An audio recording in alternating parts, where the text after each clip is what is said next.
Additional commissioner Faisal آباد سے ملتمس ہوں کہ وہ تشریف لائیں اور آج کی اس پور رونق تقریب کے بارے میں اپنے خیالات جلیلہ سے اس ایوان کو منتقل فرمائیں۔ اور یہ میں کہہ رہا ہوں کہ میں چونکہ لوگوں کے کام بڑے کر رہا ہوں، آج رش بہت ہے، پور ورک بہت زیادہ ہو گیا ہے، کوئی نہیں، میں ظہر کو عصر کے ساتھ ملا کے پڑھ رہا ہوں۔ ہمارے ایک ایسا مقبہ کبھی ہیں، اللہ ان کو بھی خوش رکھے، جو یہ کہتے ہیں کہ 2 نمازیں اکٹھی پڑھ لیں۔ میں یہ کہتا ہوں کہ اس آیت کو آپ کہاں لے جائیں گے کہ جس میں ہے کہ ان الصلاۃ کانت علی المؤمنین کتابا موقوتا، یہ تو محکمات کی آیت ہے، یہ تو متشابہات کی آیت ہی نہیں ہے۔ بے شک نماز ہم نے مسلمانوں مومنین پر مقررہ وقت میں قائم کی ہے۔ وہ ایک بڑی ایک خاص سرکمسٹانسز میں آپ حج کے موقع پہ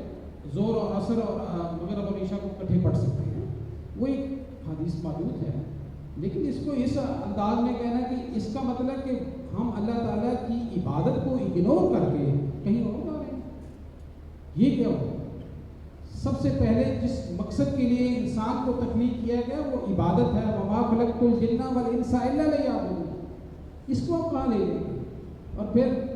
اس سے بڑا کفر یہی ہے کہ ہم ایک تو گناہ گار ہو رہے ہیں اور دوسرا ہم ایک غلط کام کر کے اس کو پھر جسٹیفائی کر رہے ہیں کہ جی کوئی ایسی بات نہیں، اللہ غفور الرحیم ہے۔ تو ہمیں یہ بھی یاد ہونا چاہیے کہ اللہ تعالیٰ غفور الرحیم تو ہے، اس میں تو کوئی شک نہیں ہے۔ میں آپ کو ایک حدیث سناتا ہوں کہ قیامت کا دن ہوگا